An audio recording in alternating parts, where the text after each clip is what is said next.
We already know that financial accounting is a very important process for the success of a company. But do we know what they mean when they talk about assets, liabilities, and stockholders' equity? Assets. Cash is the most liquid asset a company can own because it is immediately available for any type of transaction. It includes physical money kept in the cash register, coins, and funds deposited in checking or savings accounts. This account is essential for day-to-day operations, since businesses need cash to pay employees, suppliers, rent, and taxes. From an accounting perspective, cash is classified as a current asset because it can be used right away, and it carries a debit balance, which means it increases when the company receives money and decreases when payments are made. The proper management of this account is critical for maintaining liquidity and avoiding financial difficulties. Companies often use tools such as cash budgets or daily reconciliation to monitor available funds and plan future expenses. According to the principle of consistency, cash transactions must be recorded promptly and accurately to ensure the financial statements reflect the company's true position. Having sufficient cash also allows businesses to take advantage of investment opportunities or cover unexpected costs without relying on external financing. In summary, this account is a key indicator of the company's short-term financial health. Asterisk. Example, if a retail store receives $5,000 from sales and deposits it in the bank, that amount is recorded under the cash account on the balance sheet.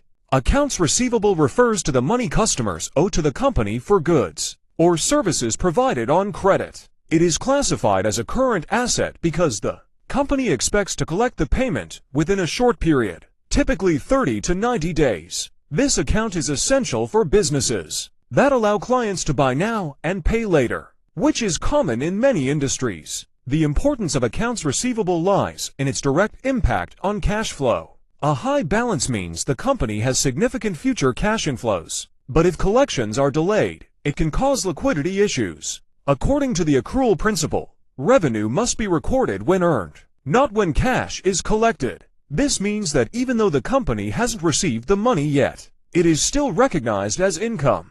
Companies often use aging schedules to monitor overdue receivables and reduce the risk of bad debts. To protect against non-payment, businesses may require deposits, set credit limits, or perform credit checks on clients. From a financial perspective, efficient collection of accounts receivable improves liquidity, reduces borrowing needs, and strengthens the company's creditworthiness. Poor management, on the other hand, can lead to significant losses. Example, if a company sells products worth $0 on credit, that amount is recorded under accounts receivable until the customer pays.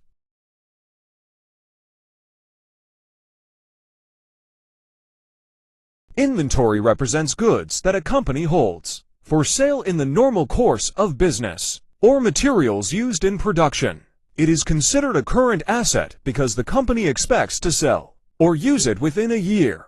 Inventory can include raw materials, work in progress, and finished goods, depending on the type of business. Inventory management is essential because it directly affects profitability. Too much inventory can lead to storage costs and losses due to obsolescence, while too little can cause stockouts and missed sales opportunities. According to the cost principle, inventory must be recorded at its purchase cost, including all expenses necessary to bring it to its current condition. Companies use different valuation methods, such as FIFO first in, first out, LIFO last in, first out, or weighted average, and the choice affects both the balance sheet and income statement. Accurate inventory records also help in decision-making for pricing, purchasing, and production planning.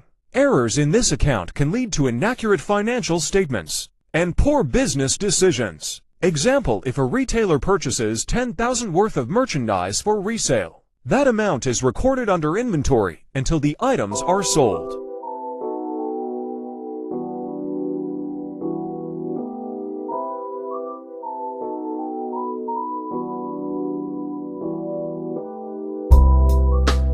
Prepaid expenses are amounts paid in advance for goods or services that will be received or consumed in the future. They are classified as current assets on the balance sheet because they represent a future economic benefit that the company will enjoy over time.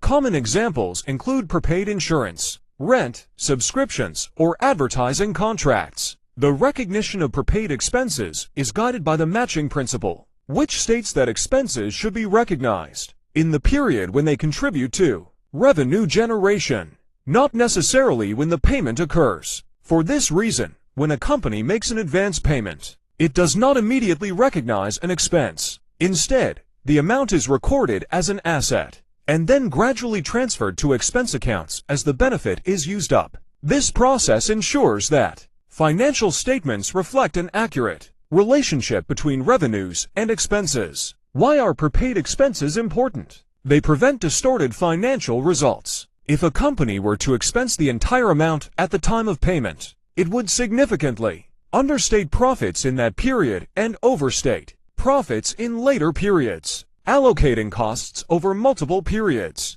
provides a fair and consistent view of profitability and financial performance. Example, suppose a company pays $12,000 in January for a 1-year insurance policy. At the time of payment, the company records the full amount as prepaid insurance, an asset. Each month, $1,000 is reclassified from the asset account to insurance expense. By the end of the year, the prepaid account is zero, and the expense has been evenly recognized across 12 months. Property, plant, and equipment, often abbreviated as PP&E, represent the tangible, long-term assets a company uses in its operations. These include land, buildings, machinery, and vehicles. Unlike current assets, PP&E is considered a non-current asset because it provides benefits for more than 1 year. The cost principle requires that PP&E be recorded at its acquisition cost, including expenses like installation and freight. Over time, most of these assets depreciate, except for land. Depreciation is recognized according to the matching principle, ensuring that the cost of the asset is spread over its useful life as it generates revenue.